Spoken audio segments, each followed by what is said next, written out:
The disease wiped out all our strength. Cholera can kill people in a matter of hours. We're talking about an extremely fast-spreading epidemic. Are we ever going to be able to eradicate cholera?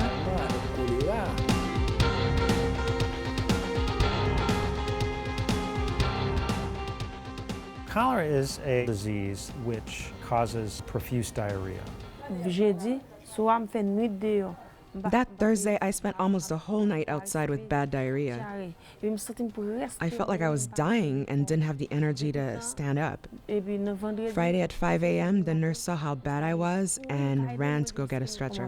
One of the dangers of cholera is that with this massive diarrhea, that people can become rapidly dehydrated and can die. A person gets cholera by drinking contaminated water. That's water that's been contaminated with feces. This may be in rivers or streams where sewage has flown into that.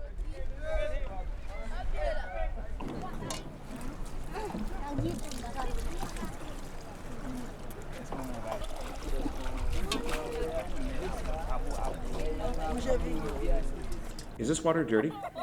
Yeah, but it's all we have to drink. This is what we drink. Where do you go to the toilet? At the riverbank. Along the riverbank here? Yes. Does everybody go here? Yes. So you don't have toilets? Well, people who have a toilet in their house use that, but people who don't come here by the river. Cholera has probably been around for 1,000 years. It started around the Ganges River in what's now India and Bangladesh. Cholera was primarily a local problem until colonialism and global trade really took off in the 1800s. Ships carried infected merchants and soldiers from port to port. Cholera could take hold in any area without proper sanitation and clean drinking water, which back then was pretty much the whole world. A series of global pandemics swept the world, and they're not done yet. When someone brings cholera into a country with adequate sanitation, with sewage treatment and clean water supply, that cholera is not going to be introduced in the community because the water supply is still safe. If there's a natural disaster such as an earthquake or hurricane, or you're bringing cholera into a community where there isn't a clean water supply, the cholera can rapidly be introduced into the community. Worldwide, we still average 3 to 5 million cases of cholera and up to 100,000 deaths every year. People most vulnerable to cholera are those who live in poverty in resource-limited countries, particularly in Africa, but also South Asia. Haiti was somewhat unusual because historically they have not had cholera in Haiti. And prior to the earthquake, while not all people in the country had access to clean water and sanitation, a good number did. 2010, the earthquake blast Haiti. It's really, blast Haiti down to the floor.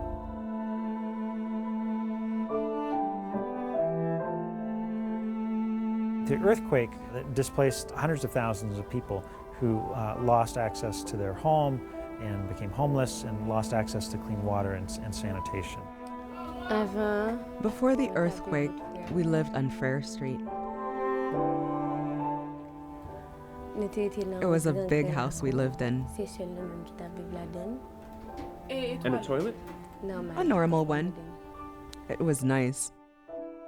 In a population without access to water and sanitation, it only takes one person to become infected to spread the bacteria. So one of the things that happened at one of the United Nations compounds was an improper disposal of waste, where either the latrines overflowed, or there was leakage, or improper disposal of the sewage, which then contaminated a local river, which was right upstream from one of the refugee camps of the internally displaced people, and then caused the cholera outbreak.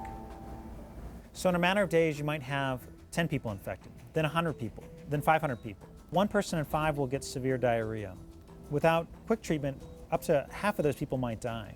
Now, the majority of infected people might have some symptoms, but they may be mild symptoms and they may not even realize that they have cholera and that their feces can spread the bacteria to others. Those people may not take adequate precautions and they may feel well enough to travel, which can spread the infection to other communities. In Haiti, the infection began in one province and in just over a month it spread to every province in the country. The most common way that cholera is likely transmitted is from direct contamination of surface waters, a stream or a lake. And so this can be from someone squatting in a river and infecting the water supply. Oftentimes a latrine can be dug, but still that's not 100% effective always. Sometimes there may be flooding from rainfall that washes the sewage into a river or a water supply. Sometimes the latrine itself may contaminate the groundwater if the water table is very high, and so that even though you may be drawing water from a well, that well water may be contaminated from the latrines themselves. A third way that people may acquire cholera is from improperly prepared foods, particularly those that aren't cooked, such that fruits and vegetables which are washed in contaminated water. So when people drink contaminated water, your stomach acid is relatively successful at killing over 99% of the cholera bacteria, but some bacteria might survive and transit into the small intestine. The small intestine is where the majority of your nutrients are normally absorbed. The inside of the intestine is called the lumen, and the wall around the intestine is covered in villi. And the villi are these little finger-like projections which increase the surface area of the small intestine to about the size of a tennis court. That large area allows for fluids, nutrients, and proteins to normally be absorbed. The surface of the villi is made up of epithelial cells. Normally the epithelial cells extract water as well as minerals and nutrients from the lumen of the intestine. The water is passed into the blood vessels which carry the water and nutrients to the rest of the body. When cholera bacteria enter the small intestine, they secrete a toxin. The cholera toxin binds to the cells, hijacking the cells, reversing the flow. So instead of the normal absorption of fluid into the body, they draw fluid from the blood vessels from the body and into the small intestine. This is what causes the diarrhea. I had diarrhea, vomiting. The muscles in my feet were all cramped up. I did not feel right, not at all. As you lose volume from your blood, that eventually your body has problems perfusing and delivering nutrients and oxygen to your vital organs. The body has ways to compensate for this, and once you lose beyond about 10 to 15% of your bodily fluid, the body reduces the blood flow to the extremities, to the skin, to the muscles in your arms and legs. In stage 2, patients show up with sunken eyes. The symptoms are quite visible. I look for wrinkled skin, and they have difficulty standing up by themselves. My muscles were so weak, I could hardly stand. I was almost blind. I had to be guided around. The worst is stage 3, when people are closer to death than life. These patients can't walk in on their own. Sometimes people use wheelbarrows to bring them in.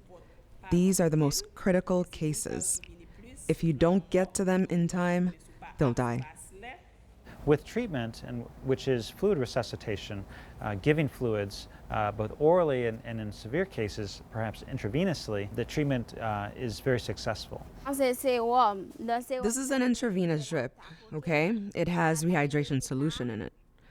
When this patient came here, he had severe dehydration. So we got him hooked up to the IV so we can correct the dehydration. As you can see, here's his cup. We've got oral rehydration solution in it for him to drink periodically. He's in a bed like this. Patients lie over the hole with a bucket underneath to catch the diarrhea. So, looking at him now, I'd say he's in stable condition. His diarrhea is tapering off, so it looks like by Saturday he should be able to go home. If you have expertise in treating cholera, then you'll be able to handle these cases. You can save many people. This is why recently we've had fewer deaths, because we got really good at handling these cases. Part of it is teaching people about how careful they need to be with the water they're drinking. People have been educated about this. They're aware of cholera, and they've been improving their hygiene habits. I'm not saying they improve 100%, but maybe 90%. There are always community health workers going around to help educate people. All of that contributes to reducing new cases. Treated water? No, I'll buy the bleach to treat it myself.